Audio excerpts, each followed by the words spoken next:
Everyone, hope so आपका ANTS बहुत ही मज़ेदार गया होगा। तो देखो सर, ये एएनटीएस में हम लोगों ने क्या देखा कि हम लोगों का 3 चैप्टर आया था बॉटनी से, cell cycle and cell division, ठीक है, mineral and nutrition, transportation point. तीनों चैप्टर इंपॉर्टेंट है एग्जाम पॉइंट ऑफ व्यू से, और यहाँ पर क्वेश्चन ट्रिक किए जाते हैं, कैलकुलेशंस होते हैं, और कुछ ऐसे पोर्शन है जिनसे हमेशा क्वेश्चंस आते हैं। तो हम लोग उन सारी चीज़ों को ध्यान देंगे और एक एक करके पॉइंट आउट करेंगे कि ये चीज़ें इंपॉर्टेंट है, ठीक है। तो चलिए सर, एक एक करके हम लोग सारे क्वेश्चंस को देखते हैं। तो अगर हम बात कर रहे हैं क्वेश्चन नंबर फर्स्ट वाला जो हमारा है 101 का, 101 क्वेश्चन में हम लोग को क्या पूछा गया है कि in primary oocyte of some vertebrates which of the given sub stage of prophase 1 can last for month और ईयर्स। तो सर हम लोग क्या देखेंगे कि if we talk about the prophase 1, हम लोग क्या देखने वाले हैं यहाँ पर कि प्रोफेज 1 में हम लोग का टोटल 5 डिफरेंट फेजेस हम लोगों को देखने को मिलता है। हम लोग शॉर्ट फॉर्म में लिखेंगे। पहला है लैप्टोटीन, दूसरा है जाइगोटीन, फिर आता है हमारा पैकाइटीन, फिर आता है हम लोगों का diplotene, and last one is called diakinesis.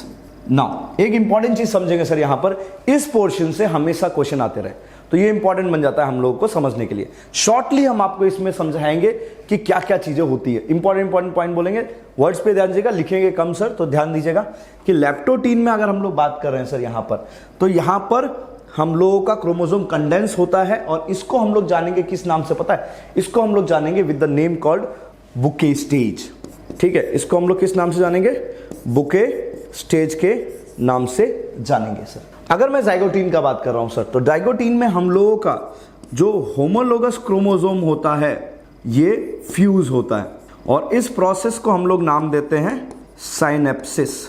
Now जब होमोलोगस क्रोमोसोम फ्यूज होता है तो इसके रिजल्टेंट 3 नाम है जो हमको याद रखने हैं, जिनसे क्वेश्चन बनता है सर। कौन कौन सा? तो हम लोग का यहां पर बनता है बाइवेलेंट, ठीक है।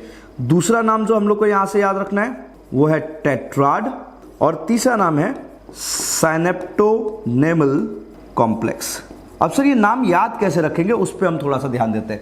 जाइगोटीन में होता क्या है हम लोग यहां पर कर लेते हैं सर, यहाँ दिखाई देगा, हाँ। तो मान लीजिए ये एक होमोलोगस क्रोमोसोम है, ये दूसरा होमोलोगस क्रोमोसोम है जो फ्यूज हो रहा है।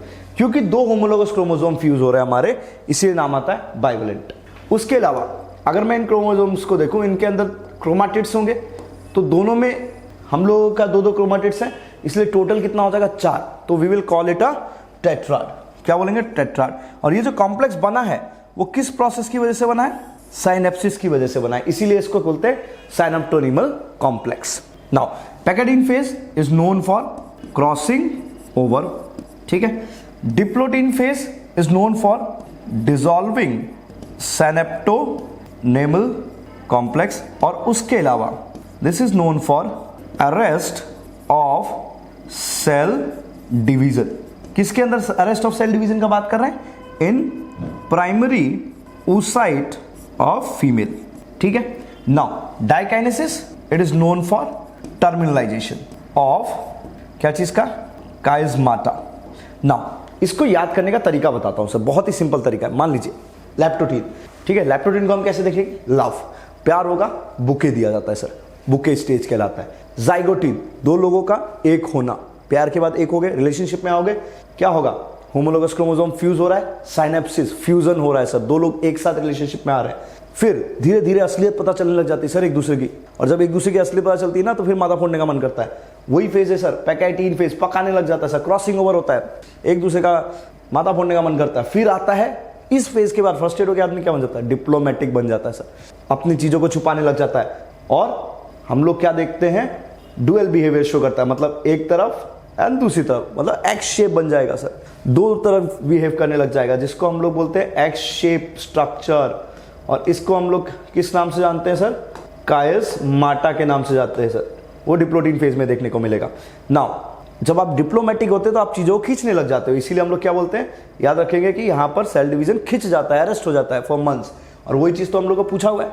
तो हम लोगों का आंसर क्या हो जाएगा सर? 101 का आंसर हो जाएगा डी सर। नाउ डाइकाइनेसिस कैसे याद रखेंगे? जब एक दूसरे को आप पका चुके होंगे, डुअल पर्सनालिटी आ गया होगा, तो सर गारंटीड है आप एक दूसरे से अलग होंगे, which is your terminalisation of chiasmata, ठीक है। चलिए नेक्स्ट क्वेश्चन देखेंगे, 102 को देखेंगे कि element which is present in cysteine and methionine and is also the main constituent of thiamine and biotin.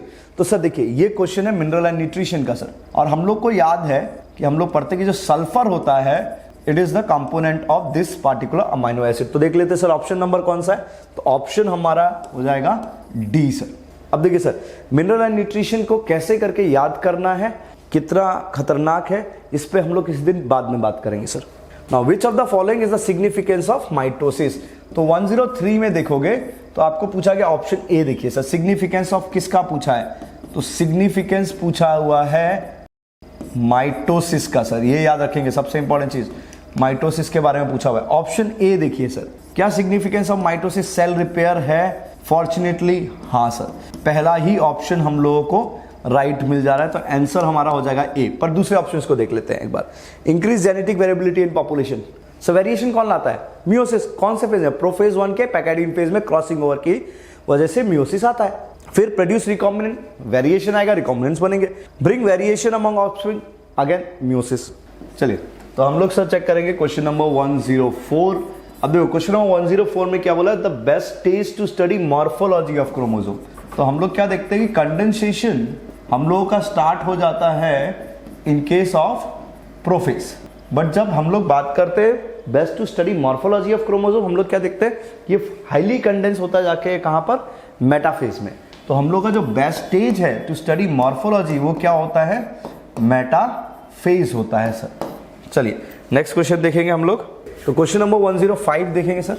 तो 105 का अगर हम लोग बात कर रहे हैं क्वेश्चन नंबर का, क्या पूछा हुआ है, read the given statements and select the correct option.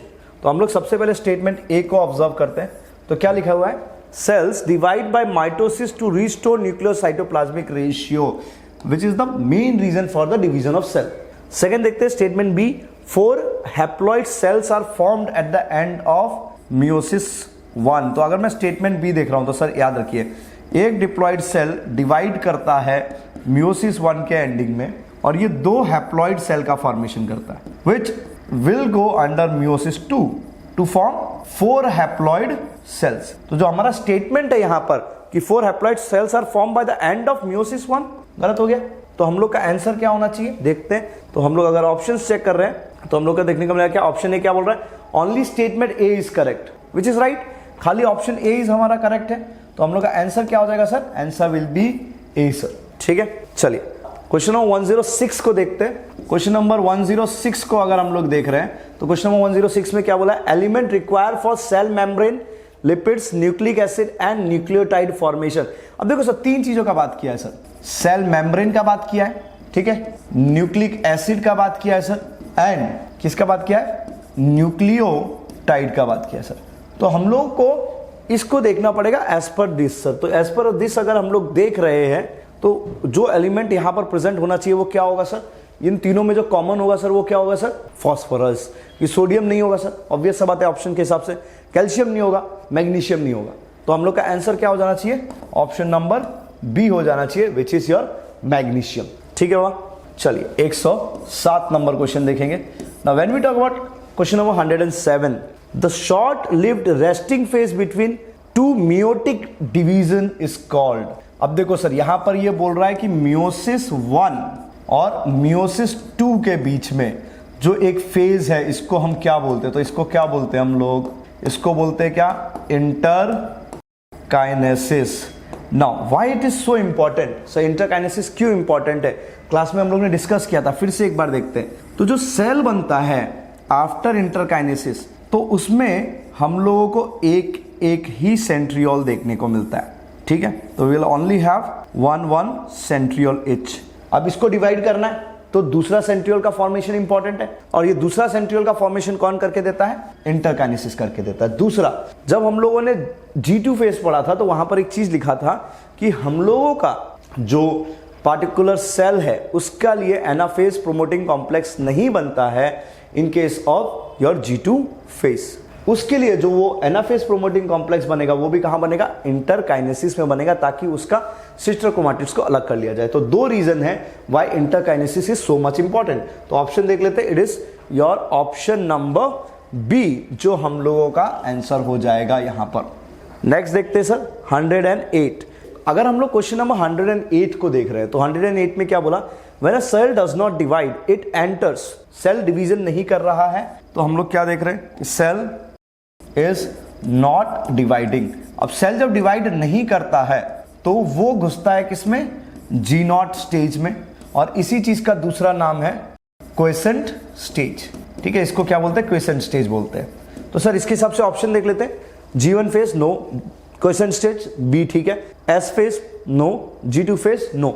Option देखो, बोथ ए एंड सी नहीं होगा, बोथ बी एंड सी नहीं होगा, ओनली बी दिया हुआ है हम लोग को, तो आंसर हो जाएगा क्या, सी। नाउ चलिए नेक्स्ट क्वेश्चन को हम लोग चेक करेंगे। तो क्या बोला, select the odd one out with respect to external factors affecting transpiration. तो क्वेश्चन नंबर 109 में बोला है पहला चीज कैसा, एक्सटर्नल फैक्टर्स। रिमेंबर हम लोग को एक्सटर्नल फैक्टर्स का बात कर रहा है जो किसको अफेक्ट करते हैं, ट्रांसपिरेशन को, और उसमें भी क्या पूछा है, ऑड वन आउट पूछा है। तो अगर मैं देखूं ऑप्शंस को, temperature is an external factor, canopy structure is the internal structure of a plant, light is an external factor, D is the external factor. But what is this canopy structure, let us try to understand sir. तो जो cone like structure होता है इसको हम लोग क्या बोलते हैं, कैनोपी स्ट्रक्चर बोलते हैं। अब ये जो कोन लाइक स्ट्रक्चर है इससे होता क्या है, देखिए कि जो भी लाइट आ रहा है ये बेसिकली पड़ता है आउटर सरफेस पे।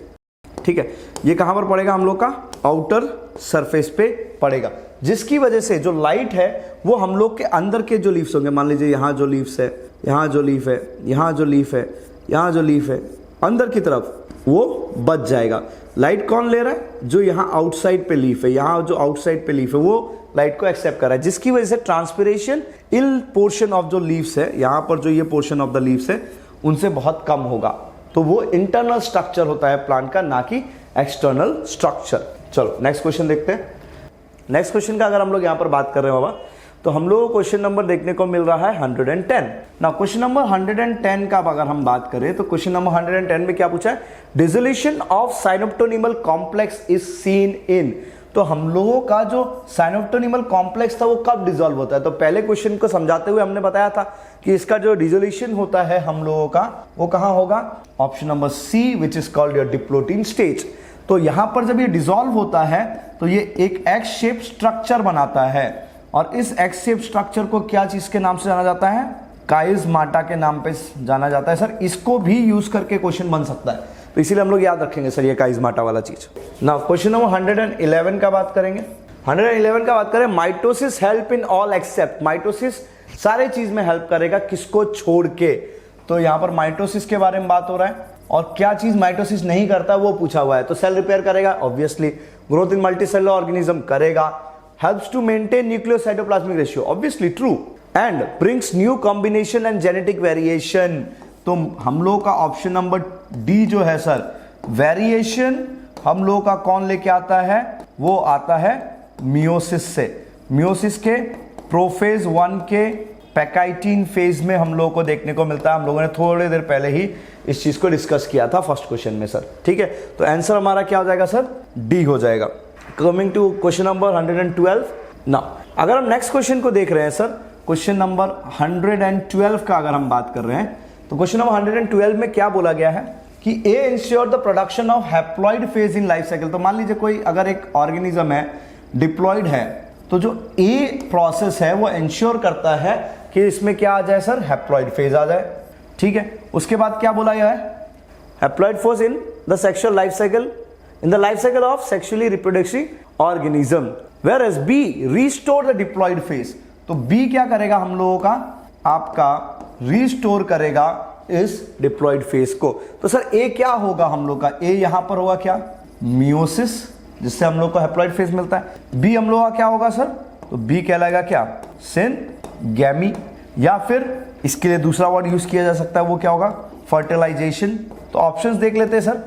ऑप्शन ए क्या दिया हुआ है, ए हमारा मियोसिस है, ठीक है, और बी क्या है, फर्टिलाइजेशन, विच इज करेक्ट। दूसरा देखते हैं, माइटोसिस एंड मियोसिस नहीं होगा, फर्टिलाइजेशन मियोसिस नहीं होगा, फर्टिलाइजेशन माइटोसिस नहीं होगा। तो 112 का जो हमारा आंसर होगा वो होगा ऑप्शन नंबर ए। क्वेश्चन नंबर 113 को देखते हैं।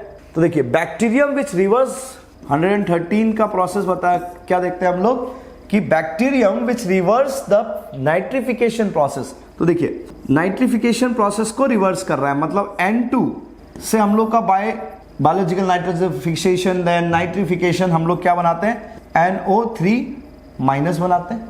ठीक है, ये है आपका क्या, biological nitrogen fixation plus nitrification. ठीक है, इसको रिवर्स कर दे रहा है, मतलब NO3- से दोबारा क्या बना रहा है, N2 बना रहा है सर। तो converts the nitrate into free atmospheric nitrogen is, अब सर यहां पर दो एग्जांपल आते हैं, याद रखिएगा दोनों एग्जांपल, सूडोमोनास। ठीक है, पहला एग्जांपल साइंटिफिक नेम है, अंडरलाइन कर सकते हैं हम लोग, एंड थायोबैसिलस। अब सर एक चीज समझते हैं सर, हमने बहुत मेहनत से एटमॉस्फेरिक नाइट्रोजन को कन्वर्ट किया और NO3- में कन्वर्ट किया, ये हमारे प्लांट के लिए बहुत ज्यादा इंपॉर्टेंट है। और इस प्रोसेस ने जो आपका NO2- को N2 में कन्वर्ट करता है, उसने वापस वहीं पर हम लोग को लाके खड़ा कर दिया, कहां पर, N2 पे। तो हम लोग इस प्रोसेस को कभी कभार क्या बोलते हैं, ये वेस्ट प्रोसेस है। ठीक है, वैसे इसका असली नाम लिख देते हैं, इसको क्या बोला जाएगा, डीनाइट्रिफिकेशन बोला जाएगा। नाउ देखिए एक चीज समझो, कैसे याद रखेंगे इन एग्जांपल्स को सर। दो एग्जांपल है, सूडोमोनास, थायोबैसिलस, कैसे याद करेंगे सर। तो देखिए स्कूल लाइफ में अक्सर क्या होता था हम लोग के साथ, कि जो ये ग्रुप ऑफ टीचर्स थे, ये हमेशा क्या बोलते थे, ये पीटी टीचर क्या है, बेकार है, पीटी पीरियड, स्पोर्ट्स पीरियड बेकार है, वेस्ट है बच्चों के लिए, जबकि ऐसा नहीं है सर, बहुत ज्यादा इंपॉर्टेंट है, हमें पता है। बट उनकी वो गलत बातों से हम लोग को हेल्प हो रहा है। देखो कि वेस्ट प्रोसेस है पीटी, ठीक है, सूडोमोनास एंड थायोबैसिलस, हम लोग इसको वेस्ट प्रोसेस बोलते हैं, पर ये है नहीं सर। क्यों नहीं है, क्योंकि अगर एक तरफ ही कन्वर्जन होते रहेगा, N2 से NO3 हमेशा बनते रहेगा, वापस N2 नहीं बनेगा, तो एटमॉस्फेयर में नाइट्रोजन वापस रिप्लेनिश कैसे होगा। तो it's very important process, but हमारे पॉइंट ऑफ व्यू से वो वेस्ट है।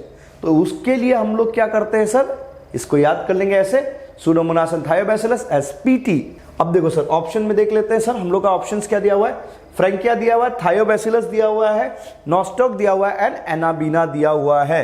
तो हम लोग का थायोबैसिलस मिल रहा है हम लोग को, तो हम लोग का आंसर क्या हो जाएगा सर, ऑप्शन नंबर बी हो जाएगा सर। चलो चलिए सर, क्वेश्चन नंबर 114 को ऑब्जर्व करते हैं। क्वेश्चन नंबर 114 में क्या दिया हुआ है, एक सेल है जो डिवाइड कर रहा है, प्रोसेस ए है, और क्या बना रहा है सर, दो सेल्स का फॉर्मेशन कर रहा है, जिसमें ये सेल को उसने बी लेवल कर दिया, फिर डिवाइड कर रहा है बाय द प्रोसेस सी, और ये हम लोग को क्या कर रहा है, चार सेल का फॉर्मेशन करके दे रहा है, इसमें इसका नाम लिख दिया डी और इसका नाम रख दिया ए।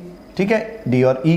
तो हम लोग को बोला गया है कि हम लोग को क्या फाइंड आउट करना है, A B C D E क्या होगा। तो अगर हम लोग इसको ध्यान से देख रहे हैं सर, देखिए अगर पहला ऑप्शन ले ले, ए माइटोसिस होगा, ये 2n हो सकता है, कोई बात नहीं। बी सर सी को लिख दिया मियोसिस, हर सेल के लिख दिया 2n, तो वो तो नहीं हो सकता सर। मियोसिस 1 2n नहीं हो सकता, मियोसिस 2n नहीं हो सकता, ऑब्वियस सा बात है। ऑप्शन डी देखिए मियोसिस 1, तो इसको हम लोग क्या लिखेंगे, मियोसिस 1, सेल बनेंगे हैप्लॉइड हो सकता है। मियोसिस 2, ठीक है, क्या लिख रहे हैं सर, यहां पर हो गया मियोसिस 2, और इन सेल्स को क्या लिख रहे हैं, हैप्लॉइड लिख रहे हैं, जो कि पॉसिबल है। तो 114 का आंसर क्या हो जाएगा सर, अपना डी हो जाएगा sir. Let us discuss question number 115 sir. Question number 115 में क्या बोला, arrange the following events of meiosis 1 in the correct sequence. तो मियोसिस 1 का इवेंट्स को करेक्ट सीक्वेंस में हम लोगों को लिखना है। तो हम लोग ऑप्शंस देखते हैं, करेक्ट सीक्वेंस में लिखते हैं, फिर आइडेंटिफाई करेंगे। तो हम लोग का क्या बोला, terminalisation of chiasmata, synapsis, crossing over, appearance of X shape structure. तो अगर हम यहां पर देखें तो पहले तो सीक्वेंस जो होता है वो लिख लेते हैं। पहला सीक्वेंस क्या था, बुके स्टेज बनता था, हम लोगों ने फर्स्ट क्वेश्चन में इसको देखा था। फिर क्या होता है, साइनेप्सिस होता है। फिर हम लोग क्या देखते हैं सर, क्रॉसिंग ओवर होता है सर। फिर हम लोग क्या देखते हैं इसमें कि आपका एक्स शेप स्ट्रक्चर बनता है, और फिर उसके बाद हम लोगों को क्या देखने को मिलता है, तो हम लोगों को टर्मिनलाइजेशन देखने को मिलता है। तो अब हम लोग ऑप्शन मिला लेते हैं। तो हम लोग का देखो बुके स्टेज दिया नहीं है, कोई बात नहीं, साइनेप्सिस दिया हुआ है, साइनेप्सिस का ऑप्शन क्या है, बी, इस तरीके से लिख लेंगे सर। उसके बाद में हम क्या देख रहे हैं, क्रॉसिंग ओवर दिया हुआ है, हाँ, क्या दिया हुआ है, सी। फिर क्या दिया हुआ है sir, x shape structure, appearance of X shape structure, D, फिर ए। तो ऑप्शन देख लो, बी सी डी ए होगा सर आंसर, जो कि है ऑप्शन नंबर ए। फिर हम लोग देखते हैं 116। क्वेश्चन नंबर 116 को अगर हम ऑब्जर्व कर रहे हैं, क्या बोला हुआ है हम लोग का चेक करते हैं कि xylem transport all the given except what. तो सर ऑप्शन ए देखते हैं, वाटर। तो ऑब्वियस सा बात है, जाइलम वाटर ट्रांसपोर्ट करता है। अगर हम बात करें ऑप्शन बी का मिनरल सॉल्ट्स ट्रांसपोर्ट करेगा सर। अगर हम लोग बात कर रहे हैं सर सी, तो सी क्या दिया हुआ है आपका some organic nitrogen and hormones, C हाँ ये भी ट्रांसपोर्ट होगा। डी दिया हुआ है सुक्रोज। अब सर सुक्रोज कार्बोहाइड्रेट का फॉर्म है जो फूड है जिसको फ्लोएम ट्रांसपोर्ट करता है, तो हम लोगों का आंसर क्या हो जाएगा सर, डी हो जाएगा सर। नाउ क्वेश्चन नंबर 117 देखो, विच of the given element 100 and, तो उसमें क्या पूछा, कौन सा ऐसा इवेंट है which of the given event is mainly resulting in production of variation in meiosis. तो वेरिएशन का रीजन क्या है, इवेंट क्या है, विच is the event which is bringing this variation. तो हम लोग क्या याद रखते हैं कि हम लोग का जो वेरिएशन होता है वो किसकी वजह से होता है, क्रॉसिंग ओवर ऑफ जीन की वजह से होता है। तो ऑप्शन देख लीजिए, ए साइनेप्सिस नहीं होगा सर, वो तो फ्यूजन ऑफ होमोलोगस क्रोमोसोम है। बी जो कि क्रॉसिंग ओवर हो सकता है, एस्टेब्लिशमेंट ऑफ साइनेप्टोनिमल कॉम्प्लेक्स नहीं होगा, डिसोल्यूशन ऑफ साइनेप्टोनिमल कॉम्प्लेक्स नहीं होगा। आंसर क्या होगा सर, बी होगा। चलिए 118 ऑब्जर्व करेंगे सर। नाउ 118 का अगर हम बात करें, how many metaphasic plates are form by chromosomes in metaphase 1 and metaphase 2 respectively. Now let us see the structure of metaphase 1 and metaphase 2. ठीक है, ये अपना क्या है, मेटाफेज 1 है, मेटाफेज 2 है। तो अगर हम बात करें मेटाफेज 1 का, तो ये रहा हमारा सेंट्रियोल, और हम क्या देखते हैं यहां पर कि जो साइनेप्टोनिमल कॉम्प्लेक्स है जिसका टर्मिनलाइजेशन हो चुका था, वो कुछ इस तरीके से अरेंज होगा। ठीक है, होमोलोगस क्रोमोसोम कुछ इस तरीके से अरेंज हो गए। तो इसको बोला जाता है एक मेटाफेजिक प्लेट, इसको बोला जाता है दूसरा मेटाफेजिक प्लेट। बट जब हम मेटाफेज 2 में बात करते हैं, यहां पर हम लोग क्या देखते हैं कि हम लोगों का जो पार्टिकुलर क्रोमोसोम है वो कुछ इस तरीके से अरेंज होता है। तो यहां पर हम लोग क्या बोल रहे हैं, वी हैव ओनली 1 प्लेट। यहां पर हम क्या बोल रहे हैं, वी हैव 2 प्लेट। ठीक है, तो मेटाफेज 1 में पहले पूछा गया तो 2 होगा, मेटाफेज 2 में पूछा गया 1 होगा, एंड ऑप्शन जो मैच कर रहा है वो होगा हम लोग का ऑप्शन नंबर ए सर। देखिए 119 का बात करते हैं सर, क्वेश्चन नंबर 119 ना। 119 में हमको क्या देखने को मिलता है, which of the given events are true for anaphase 1। Now let us talk about anaphase 1। Now anaphase 1 में होता क्या है, डायग्राम बना लेते हैं हम लोग एक छोटा सा। तो हम लोग क्या देखते हैं कि जो होमोलोगस क्रोमोसोम होते हैं वो एक दूसरे से सेपरेट हो जाते हैं इस तरीके से। So the homologous chromosome will separate, ठीक है, and they will move to opposite end. तो यहां पर क्या होना चाहिए सर, होमोलोगस क्रोमोसोम सेपरेट होना चाहिए सर। ऑप्शन देखिए, नो स्प्लिटिंग ऑफ सेंट्रोमियर। तो देखो सर, सेंट्रोमियर जो है सर वो अभी भी वैसा का वैसा ही है, तो there is no splitting of centromere, true. Separation of homologous chromosome, true. Splitting of centromere, नहीं।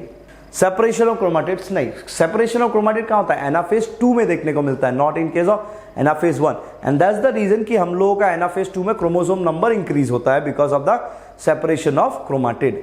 तो हम लोग का आंसर क्या होना चाहिए कि हम लोग का जो ए स्टेटमेंट है वो राइट है, बी स्टेटमेंट जो है वो राइट है, सी जो है सर वो गलत है, डी जो है वो गलत है। तो both A and B are right. तो आंसर हो जाएगा सर हमारा क्या, option number A. Let us talk about question number 120। 120 में क्या बोला, एक diploid plant cell have 2n = 8। ठीक है, 2n = 8 क्रोमोसोम है, अंडरगोज मियोटिक सेल साइकिल। ठीक है, किस में जा रहा है सर, मियोटिक सेल साइकिल में जा रहा है, मियोसिस कर रहा है।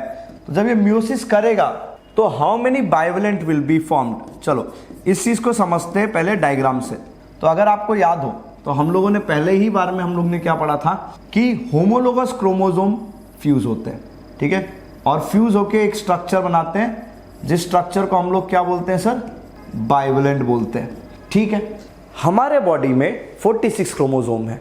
ठीक है, एक बॉय के बॉडी में बात करें तो we have XY chromosome. Let's talk about girls. Now उनके केस में 23 पेयर ऑफ क्रोमोसोम्स है। When we say 23 pairs of chromosome, हम लोग वहां पर क्या देखेंगे सर कि 23 होमोलोगस क्रोमोसोम है जो एक दूसरे से फ्यूज होंगे। तो 46 किस में कन्वर्ट हो जाएगा, 23 में, और वो फ्यूज स्ट्रक्चर को क्या बोलेंगे, बाइवेलेंट। मतलब 46 से हाफ हो गया।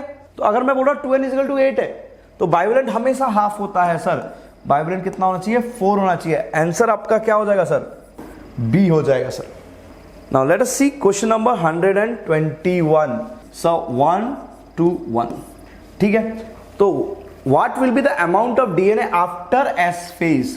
तो हम लोग को अमाउंट ऑफ डीएनए पूछा गया, अमाउंट ऑफ डीएनए, और कब पूछा गया सर, आफ्टर एस फेज पूछा गया है सर। तो हमको ये पता होना चाहिए कि एस फेज के बाद डीएनए का कॉन्सेंट्रेशन किस तरीके से चेंज होता है। पर पहले देख लेते क्या पूछा है। If the cell has 8 picogram DNA after meiosis, तो मियोसिस के बाद में सेल होगा एन, जिसका डीएनए का कॉन्सेंट्रेशन मतलब सी वैल्यू हो कितना दिया हुआ है 8। अब आफ्टर एस फेज मतलब G2 फेज, G2 फेज में सी वैल्यू होता है 4C।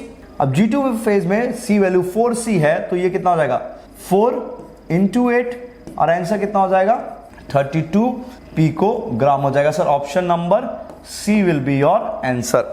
नाउ इसको निकालेंगे कैसे सर? तो इसको निकालने के लिए हमको जी एंड सी वैल्यू याद होना चाहिए। तो हम लोग सी वैल्यू को देखते हैं सर कैसे याद करना है। मान लीजिए we are talking about mitosis. Now mitosis में जो सी वैल्यू है वो किस तरीके से चेंज होता है, देखो G1 phase, S phase, G2 phase, ठीक है। उसके बाद आएगा prophase, metaphase, anaphase, telophase and cytokinesis. अगर सेल हमारा डिप्लॉयड है तो ये वैल्यू होगा 2C और सी वैल्यू हमेशा बढ़ता है एस फेज के दौरान। तो आप एट द एंड ऑफ, ठीक है, हम किस में बात करें, eight the end of your S phase हम लोग को क्या देखने को मिलेगा, एस फेज के एंड में हम लोग को देखने को मिलेगा कि इसका वैल्यू हो जाएगा 4C, ये रहेगा 4C, 4C, 4C, 4C, 4C और ये दोबारा घटेगा किसमें, सी फेज में, ठीक है। तो ये हम लोग का किस में घटता है सर, सी फेज में फिर से घट जाता है। Now let us talk about the same thing in case of meiosis.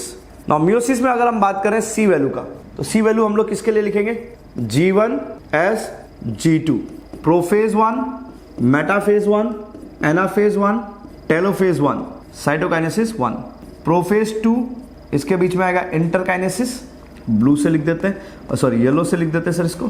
फिर prophase 2, metaphase 2, anaphase 2, telophase 2, cytokinesis 2, इनके लिए देखेंगे सर।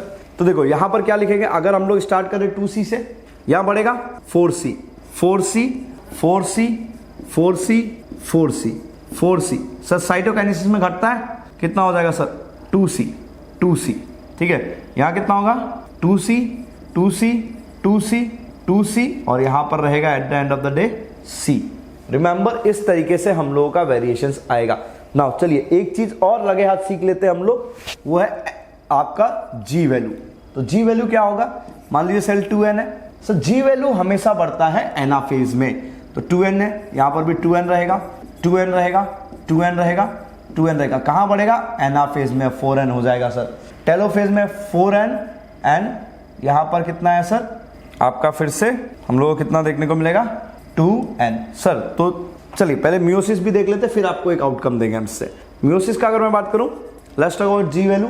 तो G वैल्यू कैसे होगा, 2N, 2N, 2N, 2N, 2N, sir 2N। But sir अभी तो आपके मन में क्वेश्चन आएगा, अभी तो आपने बोला एनाफेज में बढ़ता है। सर एनाफेज में बढ़ता है in case of mitosis, in case of meiosis anaphase 2 में बढ़ता है sir, not in anaphase 1। The reason is very simple, anaphase 1 में होमोलोगस क्रोमोसोम सेपरेट होते हैं, सिस्टर क्रोमाटिड सेपरेट नहीं होता है। तो यहां क्या लिखेंगे 2N, तो साइटोकाइनेसिस आ गया, तो यहां पर क्या हो जाएगा N, N, N, N, या फिर 2N होगा, 2N होगा और N होगा। तो पॉइंट जो हमको याद रखना है, सी वैल्यू इंक्रीज कहां करेगा, एस फेज, ठीक है। G वैल्यू इंक्रीज कहां करेगा, एनाफेज, किसमें, माइटोसिस में, anaphase 2 in case of meiosis, ठीक है। डिक्रीज कहां करेगा, ये दोनों डिक्रीज कहां करेगा, तो दोनों का दोनों हमेशा डिक्रीज करेगा कब, साइटोकाइनेसिस में। अगर सिर्फ ये इतना चीज आप याद कर लो या समझ लो सर, तो आप पूरा GC वैल्यू से रिलेटेड कोई भी क्वेश्चन सॉल्व कर सकते हो सर। चलो अब देखो सर, क्वेश्चन नंबर हम लोग बात कर रहे हैं 122 का। नाउ 122 में हम लोग का क्या बोला गया सर, कि select the odd one with respect to events occurring in prophase of mitosis. Prophase का बात हो रहा है, ठीक है, और किस चीज का हो रहा है, माइटोसिस का हो रहा है सर। क्या पूछा हुआ है, chromosome appears like a ball of wool. A stage right है, हम लोग इसको क्या बोलते हैं, स्पर्मी स्टेज बोलते हैं सर। ए को क्या बोला जाएगा, स्पर्मी स्टेज बोला जाएगा sir. Sir option number B देखेंगे, क्या बोला, disintegration of nuclear membrane, right है sir. Congression of chromosome, sir C, congression of chromosome, इसका मतलब क्या है समझ लो सर। इसका मतलब होता है arrangement of chromosome at metaphasic plate. तो सर बताइए सर ये कहां होगा, ये हम लोग कहाँ देखने को मिलेगा, ये देखने को मिलेगा मेटाफेज में। तो अगर ये मेटाफेज में देखने को मिलेगा और हम ये प्रोपोज में बोल रहे हैं तो गलत है ना। तो ऑप्शन नंबर सी हम लोगों का आंसर हो जाएगा। लास्ट वाला ऑप्शन भी देख लेते हैं, formation of mitotic apparatus, centriole move to opposite end, aster बनाता है सर ये दोनों साइड में जाके। और ये जो एस्टर है, दो एस्टर को क्या बोलते हैं, माइटोटिक एपरेटस बोलते हैं सर। चलिए क्वेश्चन नंबर 123 का बात कर रहे हैं सर, सोयाबीन का बात कर रहे हैं sir. Let us try to understand. Soybean belongs to the family called what, fabaceae family, papilionaceae family, leguminosae family. Sir agriculture में जो फार्मर्स होते हैं सर उनको ये बहुत क्लियरली पता है कि it's very good to grow legumes between two crops and the reason is very simple. क्या, नाइट्रोजन का कंटेंट बढ़ता है उनके हिसाब से, उनके जो लोग नहीं जानते हैं फार्मर्स में, प्रोडक्टिविटी बढ़ता है। नाउ ये प्रोडक्टिविटी कैसे बढ़ा है, नाइट्रोजन का कंटेंट से। But the question is how nitrogen is increasing. तो सोयाबीन में हम लोगों का जो नाइट्रोजन फिक्स होता है लेग्यूम में, ठीक है, अब ये फिक्स होगा किसमें, NH4+ के फॉर्म में या फिर NH3 के फॉर्म में। ये कन्वर्ट होता है अमाइनो एसिड्स में और इसको हम कन्वर्ट करते हैं किसमें, तो ये कन्वर्ट्स होता है इनटू आवर यूराइट्स। अब इस यूराइट्स में भी हम लोगों को पता है एक तरफ अमाइनो ग्रुप होता है, ठीक है, और एक तरफ OH ग्रुप होता है। तो ये OH ग्रुप को हटा के यहां पर भी अमाइनो ग्रुप लगा दिया जाता है, ठीक है। यहां पर भी हम लोग क्या लगा देंगे सर, आपका इसको हटा के अमाइनो ग्रुप लगा देंगे। तो जो ओवरऑल नाइट्रोजन कंटेंट है वो ज्यादा होता है कार्बन कंटेंट से, और ये इन फॉर्म ऑफ यूराइड्स ये क्या होता है, ट्रांसफर्ड टू सॉइल, जिसकी वजह से जो नाइट्रोजन कंटेंट है सॉइल का वो इंक्रीज करता है लेग्यूम्स। ठीक है, क्लियर है इतना पॉइंट। नाउ क्वेश्चन नंबर 124 देखेंगे सर। क्वेश्चन नंबर 124 का अगर हम बात करें, the microtubule of spindle fibre attach to kinetochore during which of the given stages of mitosis. मतलब क्या बोल रहा है कि ये जो सेंट्रियोल है ये क्रोमोसोम के साथ जो अटैच होगा स्पिंडल फाइबर के साथ वो किस फेज में होगा। तो आंसर क्या होना चाहिए अपना, बी होना चाहिए, क्या, metaphase. We are going to talk about question number 125। Question number 125 का बात करते हैं, direction of movement in the phloem. तो ये हो गया हम लोग का फ्लोएम, ठीक है। यहां पर मान लीजिए सोर्स है, तो हम लोग को पता है कि movement in case of food is from source to sink reason.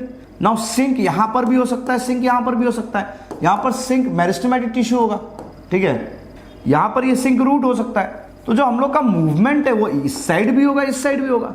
तो मूवमेंट कैसा होना चाहिए, ऑप्शन देखो, अपवर्ड मूवमेंट ओनली नहीं, डाउनवर्ड मूवमेंट ओनली नहीं, sink to source. Sink to source नहीं होता, सोर्स टू सिंक होता है। तो जिसने ये ध्यान से नहीं पढ़ा ना उसका गलत हो गया होगा। लास्ट ऑप्शन क्या है, बाई डायरेक्शनल। तो हमारा आंसर क्या हो जाएगा सर, 125 का डी। चलिए सर नेक्स्ट क्वेश्चन देखेंगे। Now let us talk about question number 126। Question number 126 का अगर मैं बात कर रहा हूं, क्या बोला, which of the following is not correct. मतलब किस चीज के बारे में बात किया है, इनकरेक्ट के बारे में बात किया है। क्या, sugar is uploaded into phloem sieve tubes bye passive movement. Sir sugar upload होता है किसमें, सीव ट्यूब में बाय पैसिव मूवमेंट। यही गलत हो गया सर, ठीक है, ऑप्शन ए ही गलत है सर। तो हम लोग का आंसर क्या होगा, ए होगा। फिर भी सर एक बार ऑप्शंस देख लेते हैं। Loading of sugar at the source produce a hypertonic condition in the phloem. Obviously formation of sucrose or loading of sugar into the source cell will increase hypertonic condition, which form hypertonic condition due to which water will enter inside, due to which turgor pressure increases. And we know that movement of food is bulk transport and that take place from high turgor pressure to low turgor pressure. Then we have photosynthate translocated into phloem as sucrose. Obviously, the photosynthetic product are transported as sucrose. As sugar are removed from phloem, the osmotic pressure decreases, the water moves out, which is very true, sir. 127 का बात करेंगे sir. तो क्या बोल रहे हैं sir, 127 question का अगर हम लोग बात कर रहे हैं sir, element which activates the carboxylase as well as needed for synthesis of oxygen. ठीक है, ऐसा कौन सा एलिमेंट है हम लोगों का जो सिंथेसिस ऑफ ऑक्सीजन के लिए जरूरी है और इवन कार्बोक्सिलेज को हम लोगों का एक्टिवेट करता है। तो ऑप्शन में अगर आप देखो तो कौन सा ऑप्शन हम लोग देखेंगे सर, कैल्शियम नहीं है सर, जिंक हाँ सर। तो it is option number B which is zinc, जो हम लोग का ऑक्सीजन का formation as well as activation of carboxylase के लिए इंपॉर्टेंट होता है सर। चलिए नेक्स्ट क्वेश्चन देखेंगे sir. Now let us talk about question number 128 sir. Question number 128 का अगर हम बात करें, select the odd one with respect to macronutrients sir. Very good question sir.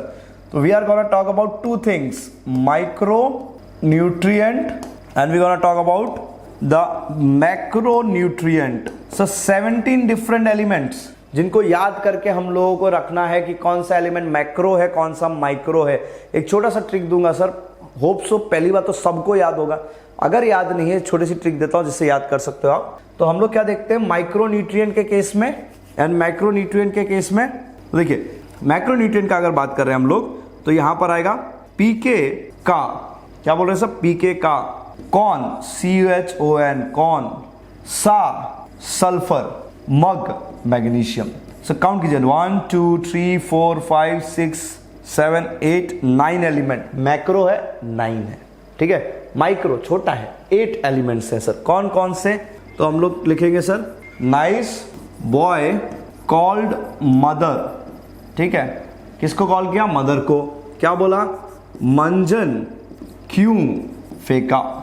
तो देखिए सर, नाइस बॉय निकल, बोरोन, क्लोरीन, मॉलिब्डेनम, मंजन Mn, Zn, क्यू कॉपर, फेंका Fe। तो अब हम लोग देख लेते हैं, हमको पूछा क्या था, select the odd one with respect to macronutrients. तो मैक्रो न्यूट्रिएंट के बारे में बात किया, ये रहा। कौन सा नहीं होना चाहिए सर, तो मिल गया अपने को क्या, कॉपर। आंसर क्या हो जाएगा, सी हो जाएगा सर। क्वेश्चन नंबर 129 अगर हम लोग देख रहे हैं तो क्वेश्चन नंबर 129 में क्या बोला है कि कौन सा एलिमेंट्स रिस्पॉन्सिबल है हम लोगों का स्ट्रक्चरल पार्ट्स का फॉर्मेशन करने के लिए ऑफ द सेल, या structural elements of the cell है सर। तो हम लोग क्या देखते हैं सर, इसमें याद रखिएगा हमेशा आंसर होगा कौन। कौन सा एलिमेंट रिस्पॉन्सिबल है, कौन, CHON सर। नेक्स्ट हम लोग देखते हैं सर 130। नाउ क्वेश्चन नंबर 130 में क्या देखते हैं, element which is an activator of राइबोलोज biphosphate carboxylase oxidase. Basically क्या है सर, ये इतना बड़ा जो नाम हम लोग का दिया हुआ है वो क्या है, रुबिस्को। तो रुबिस्को का एक्टिवेटर कौन है सर, रुबिस्को का एक्टिवेटर कौन है, Mg, magnesium. Always remember. Now next question है 131। क्वेश्चन नंबर कितना है sir, 131। Main element which play the role in stomatal opening and closing. तो remember sir, guard cells, malic acid converted into hydrogen plus malate. ये hydrogen बाहर जाता था subsidiary cells में, और इसके लिए एंट्री कौन लेता था, पोटेशियम, जो इससे कंबाइन करता था, हाइपरटोनिक कंडीशन का फॉर्मेशन करता था, और हाइपरटोनिक कंडीशन की वजह से वाटर अंदर आता था। वाटर अंदर आने से हम लोगों को क्या देखने को मिलेगा कि हम लोगों का सेल टर्जिड बन जाता था, जिसकी वजह से स्टोमाटा ओपन हो जाता था सर, ठीक है। तो आंसर हम लोग का क्या हो जाएगा इसमें, तो देखिए सर कौन सा, कैल्शियम पोटेशियम बी हो जाएगा सर। तो देखिए सर क्वेश्चन नंबर 132 को हम लोग चेक करें तो क्या, element which is required for all phosphorylation reaction and is a part of lipid in plants. तो सर देखिए फॉस्फोराइलेशन जो रिएक्शन है, अगर मैं इसका बात करूं तो हम लोग का नाम सीधा माइंड में क्या आना चाहिए, एटीपी। एटीपी का एलिमेंट कौन, फास्फोरस। क्या ये फास्फोरस हम लोगों का इंपॉर्टेंट पार्ट है सेल मेम्ब्रेन का, आंसर क्या आएगा, यस ऑब्वियसली फॉस्फोलिपिड्स बनता है सर। अब ये प्लांट लेता किस फॉर्म में है सर, ऑप्शंस पे क्लियर कट दिख रहा है, एक ही एलिमेंट है, तो वो क्या है हम लोगों का HPO4-2। तो इस फॉर्म में हम लोगों का ये ऑब्जर्व होगा, तो आंसर क्या हो जाएगा 102 का, ए हो जाएगा सर। क्वेश्चन नंबर 133 का बात करें हम तो 133 में हम लोग क्या देखेंगे कि nitrogen is converted to ammonia, your N2 is converted to NH3, ठीक है। अब इस पार्टिकुलर प्रोसेस में क्या पूछा है, which of the given bacteria perform the above conversion in a free living condition. तो देखो थोड़ा देर पहले आपको याद कराया था क्या, पीटी टीचर, ये डीनाइट्रिफिकेशन कराता है। सुडोमोनास और थायोबैसिलस आंसर हो ही नहीं सकता, राइजोबियम सिम्बायोटिक एसोसिएशन है हम लोगों का, तो आंसर क्या हो जाएगा सर, ऑप्शन नंबर ए, ठीक है। आंसर क्या होगा, एजेटोबैक्टर सर। 134 में हम लोग का क्या दिया हुआ था कि read the following reaction, N2 is converted to NH3, and it is converted to NO2. Okay, अब क्या बोला है, the second step is mainly due to, तो बेसिकली वो इसका बात कर रहा है, तो सेकेंड स्टेप बेसिकली किसकी वजह से होगा, तो हम लोगों का अगर आपको याद हो NO2 माइनस, ये कन्वर्ट होता है NO3 माइनस में, तो दो स्टेप्स है, ये तो हो गया नाइट्रोजन फिक्सेशन बायोलॉजिकल, ये हो गया हम लोग का फर्स्ट स्टेप ऑफ नाइट्रिफिकेशन, वो हो गया सेकेंड स्टेप। तो इसको याद करने का हमने एक तरीका सिखाया आप लोगों को, ठीक है, क्या है सर, यहां पर हम लोग का नाम क्या होगा, नाइट्रोसोमोनास, ठीक है, और क्या नाम होगा, नाइट्रोकोकस, ठीक है, और यहां पर हम लोग का क्या होगा, नाइट्रोबैक्टर, ठीक है, और नाइट्रोसिस्टिस, ठीक है। तो हम लोगों के दो एग्जाम्पल आते हैं, तो नाइट्रोसोमोनास और नाइट्रोसोकोकस यहां पर होगा, नाइट्रोबैक्टर और नाइट्रोसिस्टिस हम लोगों का कहां पर होगा, यहां पर होता है। आंसर हम लोगों का क्या मिल जा रहा है, नाइट्रोकोकस मिल जा रहा है, तो आंसर हम लोगों का क्या हो जाएगा सर, बी हो जाएगा sir. Now talking about question number 135। 135 में क्या बोला है सर, देखिए क्वेश्चन को ध्यान से देखेंगे तो 135 में बोला which of the element is to be said to be deficient when present below the level. तो सर टॉक्सिसिटी क्या है, मिनरल न्यूट्रिएंट्स एक अमाउंट से ज्यादा हो, उसको टॉक्सिसिटी बोलते हो, डेफिशिएंट कंडीशन तो है नहीं। दूसरा ऑप्शन है B which is your critical concentration, जो राइट होना चाहिए। तीसरा देखिए amount less than 10 millimole, sir उसको डेफिशिएंसी नहीं बोलते सर, 10 मिलीमोल से नीचे में किसका अमाउंट होता है, माइक्रोन्यूट्रिएंट्स का होता है, तो डेफिशिएंसी थोड़ी ना बोलेंगे, ऑल ऑफ द अबव तो हो नहीं सकता। तो हम लोग का आंसर क्या हो जाएगा, 135 का बी हो जाएगा सर। नाउ 136 को अगर हम लोग देखें क्या बोल रहा है क्वेश्चन में, Which of the following is incorrect about the nitrogen process, fixation process by rhizobium? तो राइजोबियम का बारे में बात हो रहा है और नाइट्रोजन फिक्सेशन प्रोसेस का बारे में बात हो रहा है, N2 फिक्सेशन। ऑप्शंस देखते हैं सर एक एक करके। सबसे पहला ऑप्शन हम लोगों को क्या देखने को मिलेगा, require nitrogenase enzyme which is insensitive to oxygen. सब पहला ही ऑप्शन गलत है। हमको पता है कि नाइट्रोजिनेस जो एंजाइम है ये क्या होता है, ये होता है सेंसिटिव टू ऑक्सीजन। तो पहला ही ऑप्शन हम लोग का गलत हो गया, इनकरेक्ट हो गया। Require high energy expenditure, true. Occur mainly in anaerobic condition, true. Found in association with legumes which is true. तो 136 का आंसर क्या, ऑप्शन नंबर ए होगा। हम लोग अपना नेक्स्ट क्वेश्चन देखते हैं 137। क्वेश्चन नंबर 137 में क्या बोला है, read the following statement and select the correct option. हम लोग को करेक्ट ऑप्शन सिलेक्ट करना है। क्या बोल रहा है स्टेटमेंट ए, क्या बोलेगा हमारा, तो अगर हम स्टेटमेंट ए का बात करते हैं वो क्या बोल रहा है कि substance soluble in lipid diffuse through the cell membrane faster. Now अगर हम लोग बात करें सेल मेम्ब्रेन का, हम लोग को पता है सेल मेम्ब्रेन किस चीज का बना हुआ है, लिपिड का बना हुआ है, ठीक है। और क्योंकि सेल मेम्ब्रेन लिपिड का बना हुआ है तो आप इजीली वहां से क्या कर सकते हो, अगर आप लिपिड सॉल्युबल पार्टिकल हो मूव कर सकते हो, जो कि पॉसिबल नहीं होता है जब भी वाटर सॉल्युबल पार्टिकल्स होता है। इसीलिए हम लोगों ने पढ़ा कि वाटर सॉल्युबल पार्टिकल्स के केस में हम लोगों को क्या चाहिए होता है, प्रोटीन चैनल्स का हेल्प चाहिए होता है। तो हम लोग क्या देखेंगे कि स्टेटमेंट 1 हमारा करेक्ट है। नाउ स्टेटमेंट 2 का बात करें, osmosis is the transport of water molecule across the selectively permeable membrane. Again NCERT का लाइन है सर ये। तो हम लोग क्या देखते हैं कि ये स्टेटमेंट भी हम लोगों का सही होता है। ऑस्मोसिस हमारा किससे होता है, सिलेक्टिवली परमिएबल मेम्ब्रेन से देखने को मिलता है। नाउ ऑप्शंस अगर हम देख लें, स्टेटमेंट ए और बी दोनों राइट है, तो ऑप्शन क्या, both A and B are incorrect, गलत हो जाएगा। Both statement A, only statement A is correct, गलत। Only statement B is correct, both statement A and B is correct. तो 137 का आंसर हो जाएगा डी सर। 138 क्वेश्चन देखते हैं। तो 138 में हम लोग क्या देखने को मिल रहा है, if a fully turgid cell is placed in a solution having solute potential more negative than the cytoplasm। Sir इस क्वेश्चन को समझने से पहले आपको solute potential के बारे में पता होना चाहिए सर, ठीक है। तो हम लोग क्या बोलते हैं सर, एक लिक्विड है, ठीक है, इसमें प्योर वाटर है। क्या है सर, प्योर वाटर है। मैंने इसमें हाइपोथेटिकल कंडीशन ले रहा है, मान लीजिए एक मॉलिक्यूल लिया ऑफ शुगर, मैं जब इसको ऐड करूंगा ये किसी ना किसी वाटर मॉलिक्यूल से इंटरेक्ट करेगा, जिसकी वजह से फ्री वाटर डिक्रीज होगा, and it is a decrease in free water molecule which will be defined as solute potential। तो हम मान लेते हैं ये हो गया -1। मैंने 10 मॉलिक्यूल लिया -10, मैंने 50 मॉलिक्यूल लिया सर, कितना हो गया -50। तो आप देखो सर, इसको देखो, if a cell is placed in a solution having solute potential more negative, sir जितना ज्यादा नेगेटिव होगा उतना लेस वाटर होगा, ठीक है। अगर मैं इसको कंपेयर कर लूँ मान लीजिए इसके साथ 10 -10 के साथ, तो ये क्या है, लेस नेगेटिव, ठीक है। तो यहां पर क्या होगा, मोर वाटर, ठीक है। आपका more negative means what, you have less water. अब मेरे को एक चीज बताइए, मैंने एक सेल को किस में डाल दिया सर, एक सोल्यूशन में डाला है जिसका सॉलिड पोटेंशियल मोर नेगेटिव है, मतलब उसके पास पानी कम है।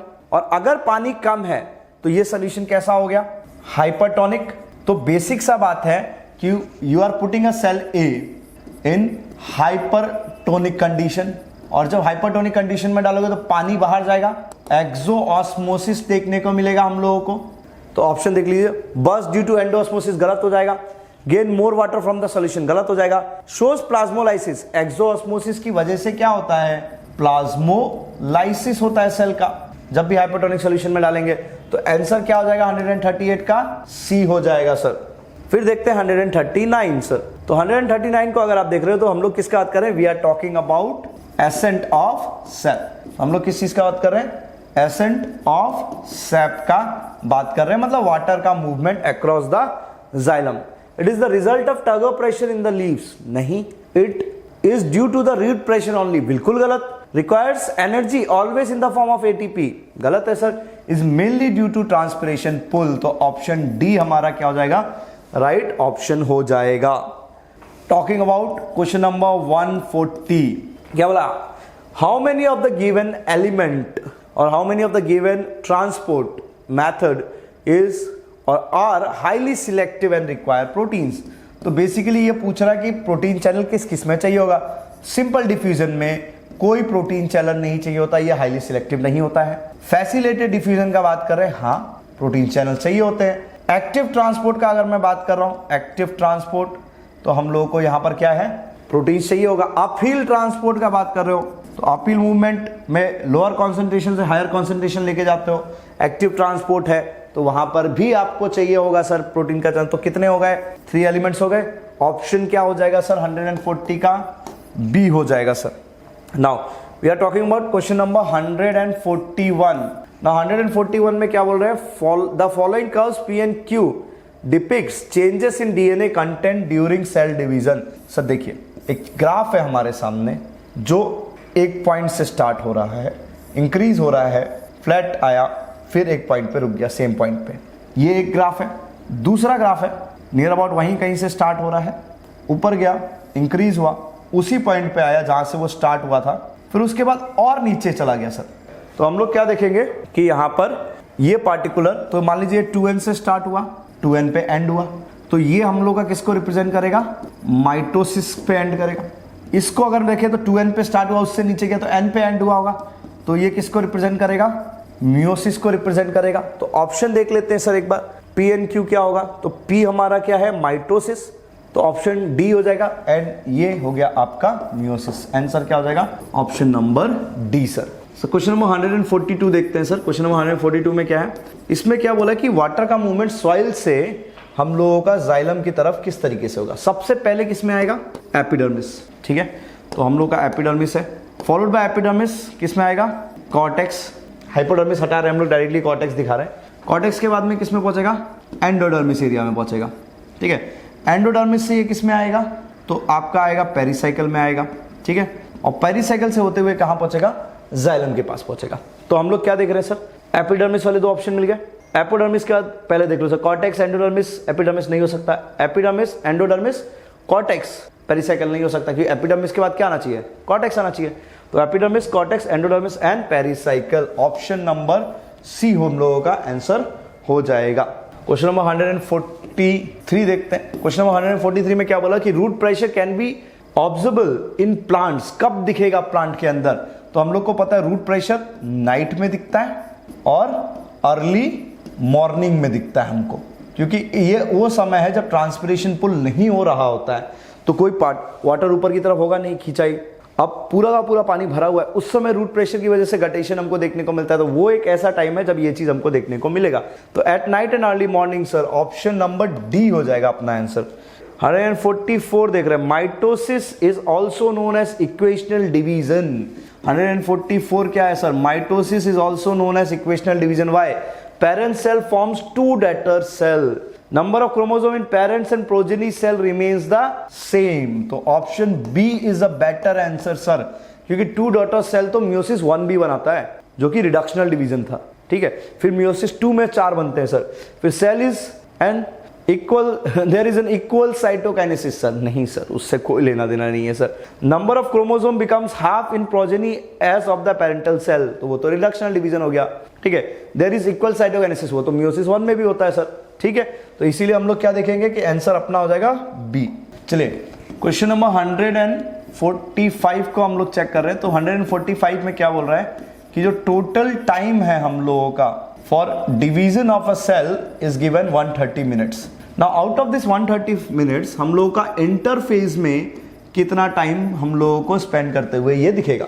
तो अगर हम इसको निकाल रहे हैं सर, तो हमको पता है 95% ऑफ टोटल टाइम ये स्पेंड करता है किसमें, इंटरफेस में। तो ये कैसे निकालेंगे, तो ये हो जाएगा 95 इंटू 130, यहां पर डिविजिबल बाय 100 हो जाएगा। तो हम लोग बेसिकली क्या कर सकते हैं कि 0.95 इंटू 130 कर ले, which will come somewhere around 123 point something, ठीक है। अब अगर ये आ रहा है तो हम लोग क्या देखेंगे सर, 120 दिया हुआ है जो कि नहीं है सर, 123 पॉइंट समथिंग है, मोर देन 114, 60 लेस देन 30। तो सर बेटर ऑप्शन हमको क्या मिल रहा है सर, ऑप्शन नंबर बी हम लोगों को देखने को मिल रहा है।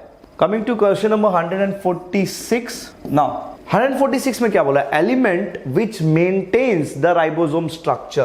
तो हम लोग के पास एक एलिमेंट है जो राइबोसोम का स्ट्रक्चर मेंटेन करता है, कौन होता है वो, मैग्नीशियम होता है। अब देखिए, इस calcium no is constituent of the ring structure of chlorophyll. Sir magnesium is the structural component of chlorophyll. अगर आपको याद हो, टेट्रापाइरोल रिंग बनता है कुछ इस तरीके से, सेंटर में रहता है मैग्नीशियम और यहां पर हमको फाइटोल टेल मिलता है। इसमें हमने क्या पढ़ा था कि अगर थर्ड कार्बन पे CH3 है तो ये क्लोरोफिल A का स्ट्रक्चर कहलाता है, और CHO है तो ये क्लोरोफिल B का स्ट्रक्चर कहलाता है। तो magnesium is the central component of chlorophyll. तो आंसर हम लोग का हो जाएगा B। क्वेश्चन नंबर 147 का बात करते हैं सर। यहां पर मैच द फॉलोइंग करना है, तो sir A, B, C and D लिख लेते हैं। क्या बोला, chromosome start pairing together. Sir synapsis किस फेज में था, जाइगोटीन स्टार्टिंग में बताया, तो B का क्या होना चाहिए, 1 होना चाहिए। फिर लेप्टोटीन का बात करते हैं सर, लेप्टोटीन क्या है, कंडेंसेशन ऑफ क्रोमोसोम होता है, कहां पर है, कंपैक्शन ऑफ क्रोमोसोम कंटिन्यूज। तो हम लोग का ऑप्शन क्या हो जाएगा, 3 हो जाएगा। फिर क्या, पैकेटीन क्रॉसिंग ओवर स्टार्ट कहां पर है sir, application of recombination nodule. Sir crossing over के लिए रिकॉम्बिनेशन नॉड्यूल बोल के वर्ड यूज किया है, 4 हो जाएगा sir. Diakinesis that is terminalisation of chromosome. Sir तो हम लोग का जो ऑप्शंस हैं जो यहां पर मिलेंगे वो क्या होंगे, लेट अस चेक। ए का 3, सो 2 ऑप्शन है, बी का 1, तो ऑप्शन हमारा क्या हो जाएगा, डी हो जाएगा सर। तो आंसर हमारा होगा डी। 148 देखते हैं सर। तो 148 में हम लोग क्या देखने को मिल रहा है, excess of which element induce the deficiency of iron, magnesium and calcium. Sir हमने आपको पढ़ाया था कि मैग्नीज का जब भी अमाउंट बढ़ता है तो हम लोगों का क्या होता है सर, इन सारे एलिमेंट्स का कॉन्सेंट्रेशन घट जाता है सर, और उससे क्या होता है sir, will get problems like chlorosis, necrosis, inhibition of cell division etcetera. तो 148 का आंसर हम लोग क्या मिल रहा है, ए। Now coming to 149. 149 में क्या बोला, ATP molecule required to fix one molecule of nitrogen biologically into ammonia। Sir यहां पर एक चीज ध्यान दीजिए, N2 का कन्वर्जन का बात किया है, किसमें, तो आपका मॉलिक्यूल ऑफ अमोनिया का बात किया है, तो यहां पर 2NH3 मॉलिक्यूल आएगा सर। यहां पर हम लोग का ये नहीं बोला है कि एक अमोनिया का फॉर्मेशन के लिए कितना एटीपी चाहिए सर, यहां पर एक N2 का फिक्सेशन का बात किया है सर, जो कि हो जाएगा हम लोग का 16 एटीपी। तो आंसर हम लोग का क्या होना चाहिए सर, बी होना चाहिए। फिर आएगा question number 150। Now question number 150 का अगर मैं बात करूं sir, decomposition of organic nitrogen of dead plants and organism. तो ऑर्गेनिक वेस्ट का बात कर रहा है, कन्वर्जन इनटू व्हाट, NH3 या फिर NH4+। तो इस प्रोसेस को हम लोग बोलते हैं क्या, अमोनिफिकेशन। ठीक है, इसको क्या बोला जाएगा, अमोनिफिकेशन बोला जाएगा। ऑप्शन नंबर सी हो जाएगा आंसर। तो देखो अच्छा समझेंगे सर। तो हम लोगों ने देखा कि कौन कौन से इंपॉर्टेंट क्वेश्चन आ सकते हैं इस रीजन से, कौन कौन से इंपॉर्टेंट टॉपिक है। सारे टॉपिक्स को टच करके हम लोगों ने क्वेश्चन पेपर बनाया था। तो सर इन सारे टॉपिक्स को रिवाइज करते रहना, चेक करते रहना कि इनमें से क्या क्या चीज़ें गलत हो गई तुम्हारी, उनको रिवाइज कीजिए। जो भी चीज़ों में याद करने का प्रॉब्लम होता है हम लोग क्लास में डिस्कस करेंगे और तरीका निकालेंगे किस तरीके से उनको याद किया जा सकता है। एंड आई होप फिर से आपको इस पेपर से कुछ ना कुछ नया सीखने को मिला होगा, गलतियां कम करने का प्रैक्टिस हो रहा होगा और चीज़ें रियलाइज़ होंगी क्या क्या चीज़ें नहीं करनी है एग्ज़ाम हॉल में। वो सारी चीज़ें हम लोगों को क्या करना है, ध्यान में रखना है आगे आने वाले एग्ज़ाम में। तो चलिए सर, इसी के साथ thank you very much, give all the exams and will see you in next exam.